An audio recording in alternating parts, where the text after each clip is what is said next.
So you know when you first load up Rocket League and there's like this tutorial thing where the game tells you sort of the basic things you have to do so you don't look like a complete bot programmed to press jump, boost, and drive forwards in a random order?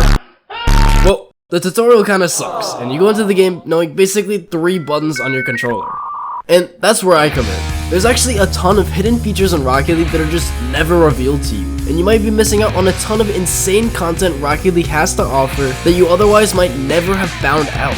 So yeah, here are 9 insane hidden things found in Rocket League. Now, first of all, this one is a decently well-known one in the Rocket League community, but I know a ton of players have no idea this exists. Basically, when you load up the game, you're supposed to see this little Rocket League title screen, and this changes every season with a new design and banner. You know, it's pretty cool I guess, but you can actually change it. See, Rocket League is actually the sequel to a previous game called Supersonic Acrobatic Rocket Powered Battle Cars, and Psyonix loves paying homage to that previous game as often as possible in Rocket League. Now, if you load up the game and don't press any button at the title screen, you have the ability to enter a special code to unlock a different title screen. You want to enter the Konami code on your controller, which you can do by pressing up up, down down, left right, and then you want to hold B and then A and then start all at the same time. Circle, then X, then options on PlayStation. If you do this correctly, the screen changes to the SART BC logo, and the intro music for that game starts playing. It's a pretty cool Easter egg that anyone can do, and before it would give you this Moai Antenna once you did the code, but unfortunately newer players cannot get the antenna, which is pretty unfortunate, and I really don't know why they took it out of the game. Now, this one is actually a pretty funny thing in the game that I actually had no idea existed until I researched this video. Basically, if you had the Rocket Pass in the 3rd season after free-to-play, you probably got this engine sound called the helicopter. Essentially, what this does is it just makes your car sound like a helicopter when you're driving around and flying, which is pretty safe. But there's a secret sound that this engine audio makes if you stay in the air long enough. I don't think this is on any other engine audio in the game, so it makes it pretty unique. If you equip this engine audio and go into training and fly into the air for about 7 seconds, this is what starts playing. No, it's actually a song called Ride of the Valkyries, which is probably a nod to the movie Blues Brothers, where this song plays as a car is literally falling out of the sky. If the helicopter audio wasn't so fucking obnoxious, I probably would have found this out earlier, but I mean, it's still a pretty cool feature Psyonix added to the game. Now, this is something that Psyonix themselves have never even spoken about, and this was literally only found through looking at the Rocket League game files. Apparently, there's about a 1 in 19,038,674 chance that a face can be found on one of the eggs in the stands at Manfield Stadium. Now, we all know that the eggs in the crowd are just faceless, emotionless creatures with no purpose in life except to jump for the rest of eternity. Well, there's actually a 1 in 19 million chance that one of these eggs actually has a little bit of personality.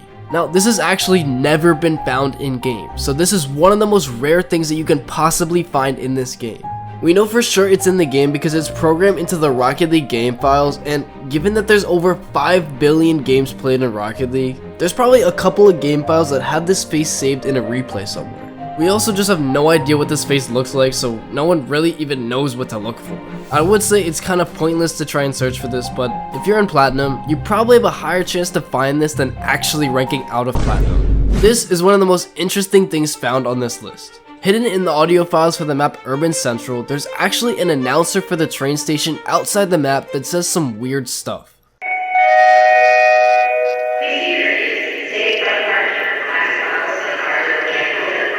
It's hard to understand clearly what she's saying, but after cleaning up the audio files, we get this. Please be courteous. Save front parking for classic models and cars with mechanical difficulties. All vehicles currently participating in the Rocket League match will be impounded without further notice. For your safety, please no boosting on the platform. Train 48 is now departing for San Diego at platform 4. Train 48 is now departing for San Diego at platform 4. Yeah, so apparently your car is about to get impounded if you play in Urban Central, so all you guys with white octanes might have to do some GTA heist shit. This is honestly really interesting though, as this is basically Rocket League lore. There seems to be cars outside of the stadiums we play in, and a whole outside world around us. Urban Central, as we can see, is actually based on a real-life place on Earth, somewhere in the United States close to San Diego, and some other maps possibly too. This also leaves us with more questions than answers. Who drives the cars? Is it the egg people? And is the game of Rocket League actually accepted by society, or is it like an underground extreme sport? Or maybe I just need to touch grass and stop talking about Rocket League lore. Now, I'm sure you guys know the map Beckwith Park. It's like the default map of the game. It's been in the game since launch, and it's like the quintessential Rocket League map. However, a lot of people don't realize this map is actually based on a real-life place. Beckwith Park was named after Psyonix developer Ben Beckwith. Ben and his brother Adam, who also works at Psyonix, used to go to a park called 60 Acres Park in Redmond, Washington as kids. There they would play soccer a lot, and this had such a huge impact on their lives that Ben decided to model Beckwith Park after that park. Looking at Google Maps, we can see that it basically looks identical to Beckwith Park. I mean, it's even got the trees and everything. Apparently, the mountains in Beckwith Park are supposed to represent Mount Rainier, which is also in Washington. You could literally go to this place in real life, which is pretty cool, and you can even recreate a Rocket League match by demoing kids in the park with your car. If you ever scrolled around in the Rocket League settings, you might have encountered this little setting called Redeem Code. If you're like me, you just typed in a bunch of random codes to try and see if you can unlock any secret items. Well, actually, there is one such item that you can get if you type in a secret code. Psyonix has made a secret boost available to all players who type in the word popcorn. When you press enter, you're awarded with the popcorn boost. Yeah, it's kind of underwhelming. I wish they made a better boost for the fact that it's supposed to be like kind of a hidden thing that not many people know about, but I mean, the fact that you get a free boost by entering that word is pretty cool, and the fact that it's available to all players means anyone can try this out right now. Now, earlier I talked about how you used to be able to get this Moai Antenna after doing the load screen Easter egg. Well, there's actually a bunch of them hidden everywhere in Rocket League. There's one on this tire swing in Farmstead, 3 in the distance of Badlands Night, 1 on the light drone in Champions Field, 1 literally submerged in the band around Arcticon, and there's so many others hidden in various spots and in decals. But why, you ask? Well, basically, a developer by the name of Eric Beckman was inspired by another developer on a previous project who had hid teddy bears around the games he worked on. And Eric loved the video game company Konami, which included Moai figures in a lot of their games. Eric thought it would be funny to randomly hide Moai figures throughout the game, and the other developers of Rocket League joined in and hid Moai figures of their own around various maps and decals in the game, creating the Moai Easter egg we see today. Kind of a random story, but yeah, it explains why you see these random Moai figures that really don't have anything to do with the game. If you ever played on Farmstead, you've probably seen these bleacher stands around the field with these egg people.